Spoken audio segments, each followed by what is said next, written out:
selamat malam teman-teman. Perkenalkan, nama saya Anggun Wijayanti. Saya merupakan mahasiswi dari SDE Total Wing Semarang. Di sini saya mengambil jurusan TW 19 Manajemen Sumber Daya Manusia. Nah, kali ini teman-teman saya akan untuk memenuhi salah satu tugas ujian akhir semester saya di sini akan membahas beberapa tips untuk menjadi seorang pemimpin yang baik, bijaksana, dan tentunya pemimpin yang bisa menjadi panutan untuk bawahannya. Nah, tentunya di suatu perusahaan akan saling membutuhkan koordinasi antara bawahan dan atasan.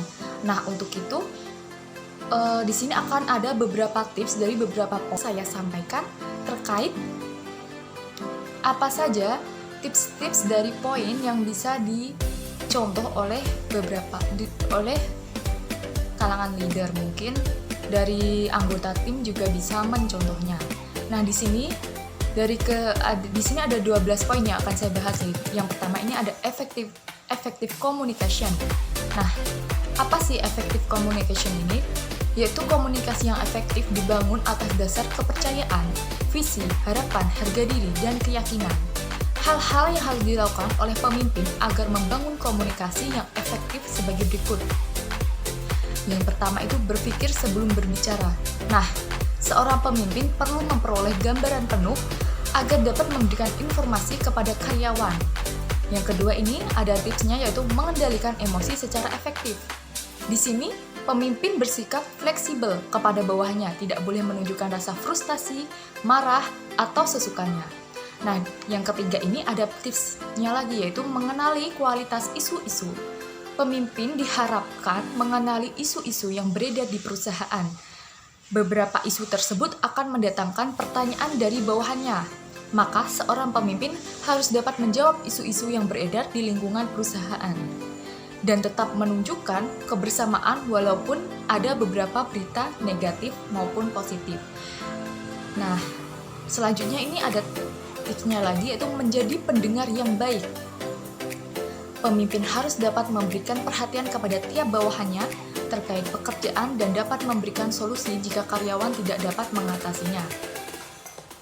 Itu ada tips pertama itu ada beberapa tips dari poin pertama, yaitu communication yang efektif. Nah, yang kedua ini ada integrity. Apa sih integrity itu? Integrity itu berhubungan dengan perilaku, kebaikan, kejujuran, dan bermoral. Hal yang harus dilakukan pemimpin agar menjadi pemimpin yang baik dalam hal integritas adalah yang pertama ini tipsnya, seorang pemimpin harus menunjukkan kejujuran, di mana seorang pemimpin harus memiliki sikap kejujuran dan benar, menyampaikan informasi dengan lengkap, dan dapat bekerja sama dengan karyawan yang lain. Yang kedua ini, untuk menunjukkan integritas ini, pemimpin harus memenuhi komitmen. Di sini dapat dilihat dari perilaku seseorang yang tidak membocorkan rahasia dan selalu melakukan apa yang ia janjikan. Seorang pemimpin dituntut untuk memiliki komitmen dalam bekerja. Lalu, ada konsisten. Nah, di sini konsisten ini, integritas pemimpin menunjukkan tidak adanya kesenjangan antara ucapan dan perbuatan. Selanjutnya ini ada tipsnya, yaitu disiplin. Dapat dilihat teman-teman, pemimpin dapat mengelola waktu dan harus taat pada peraturan. Nah, ini akan menjadi sebuah panutan untuk bawahannya. Nah, untuk selanjutnya ini ada poin yang akan saya bahas, yaitu accountability atau tanggung jawab. Nah, dalam hal bentuk pertanggungjawaban seseorang dalam menjalankan tugas. Hal-hal yang harus dilakukan pemimpin adalah, ini ada tipsnya, yaitu yang pertama ada menetapkan tujuan dan target yang jelas. Nah, ini dapat dilihat, pemimpin harus dapat memberikan tujuan dan target berdasar spesifik, dapat dicapai, realistis, dan terikat waktu kepada anggota timnya. Yang kedua ini ada tipsnya, yaitu fokus pada masa depan. Pemimpin harus dapat mengambil visi dan menjadikannya sebuah kemungkinan. Untuk nextnya ini ada tips memberikan umpan balik terhadap bawahannya. Nah, di sini pemimpin tetap memberikan dukungan dan bersedia bertanggung jawab bila ada karyawan yang melakukan kesalahan saat bekerja. Nah, untuk selanjutnya, ini saya akan membahas tentang poin empati. Nah, di sini poin empati ini adalah kemampuan pemimpin untuk mengenali, mempersepsi, serta merasakan perasaan bawahannya disertai dengan ungkapan dan tindakan. Hal-hal yang dapat dilakukan pemimpin dalam rasa empati adalah yang pertama ini ada contohnya, itu pemimpin di sini bersikap good listener, yaitu pemimpin yang harus mampu menjadi pendengar yang baik terhadap bawahannya, disertai dengan pikiran terbuka dan mencoba berada di perspektif mereka. Untuk nextnya ini ada pemimpin memperlakukan bawahan dengan baik, yaitu seorang pemimpin itu menerapkan rasa sopan dan santun sebagai bentuk menghargai bawahan atau rekan kerja. Nah, untuk selanjutnya ini ada tipsnya, yaitu membangun komunikasi terbuka. Di sini pemimpin dan bawahan harus dapat mengomunikasikan setiap masalah yang sedang terjadi agar dapat memahami situasi pekerjaan dan para karyawannya. Nah, selanjutnya ini ada poin humility atau kerendahan hati. Pemimpin harus memiliki kerendahan hati dan memiliki kesadaran bahwasannya manusia juga memiliki kekurangan di dalam dirinya. Hal-hal yang harus dilakukan pemimpin di lingkungan perusahaan adalah, ini ada tipsnya, ada intellectual humility. Nah, yaitu keadaan seseorang memperlihatkan sifat cerdas dan berilmu, serta seberapa terbukanya seorang pemimpin untuk mempelajari hal-hal baru, untuk terus mengembangkan kemampuan dirinya dan mempraktekkan ilmu yang dimilikinya kepada bawahannya.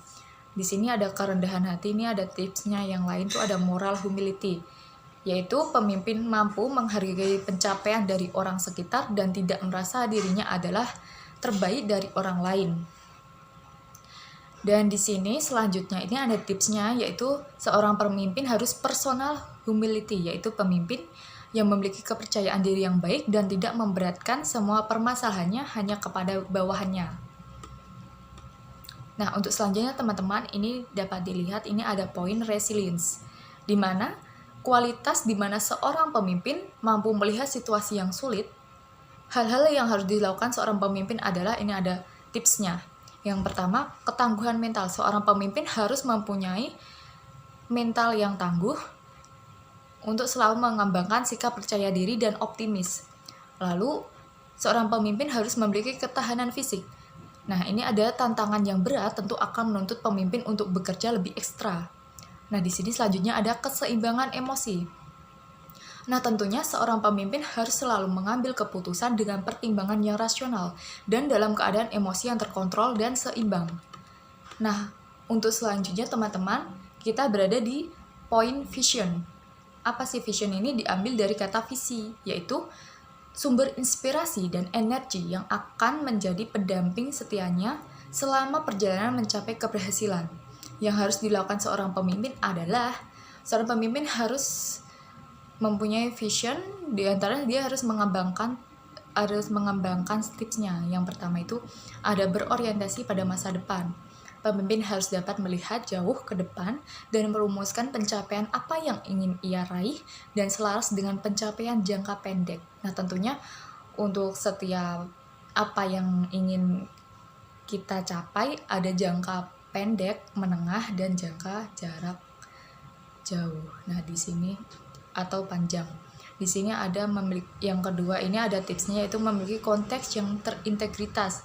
Maksudnya apa sih? Yaitu seorang pemimpin tidak bisa membuat visi misi yang sama sekali baru atau berbeda dan tidak bisa korelasinya dengan arah perusahaan.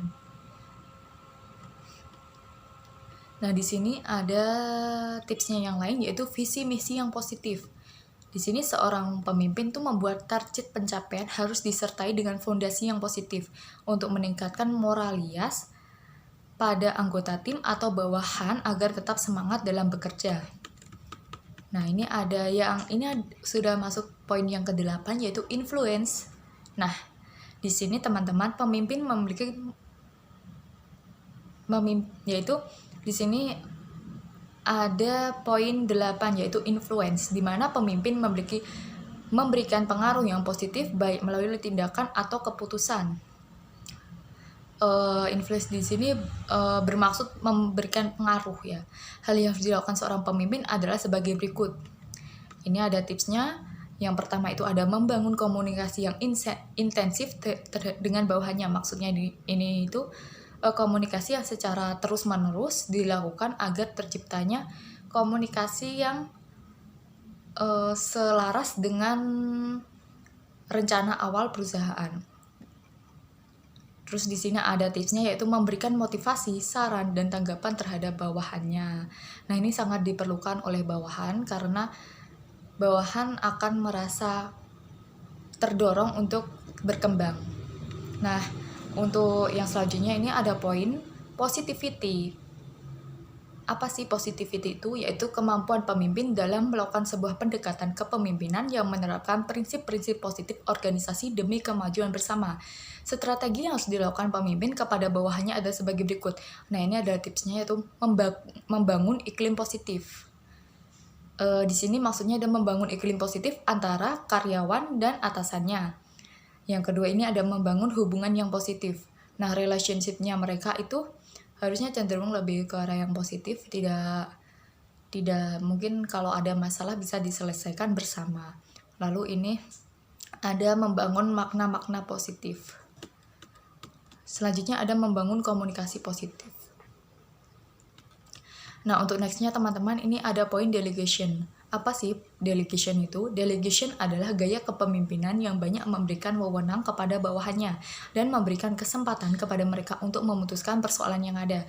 Yang harus dilakukan pemimpin adalah dalam hal delegasi adalah ini yang harus dilakukan pemimpin dalam hal delegasi kepada karyawannya atau bawahannya itu.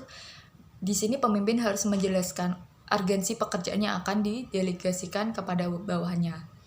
Kedua ini, pemimpin harus memberikan instruksi secara clear dan detail. Di sini tujuannya agar tidak ada miskom antara atasan dan bawahan. Yang selanjutnya ini ada menciptakan komunikasi dua arah antara leader dan tim. Ini sangat diperlukan. Lalu teman-teman, di sini ada poin yang ke-11, yaitu confidence.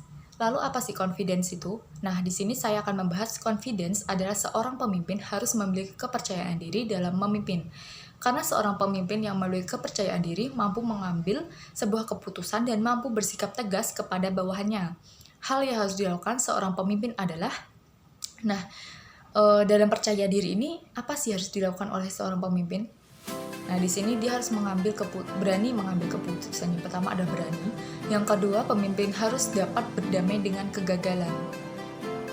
Yang ketiga, pemimpin harus paham jika tidak ada seorang pun yang sempurna, bahkan ketika ia melakukan kesalahan atau kegagalan. Ini kepercayaan diri itu biasanya bisa hilang karena adanya masa kegagalan yang pernah dialami oleh seseorang jika dia tidak berani untuk melangkah ke masa depan.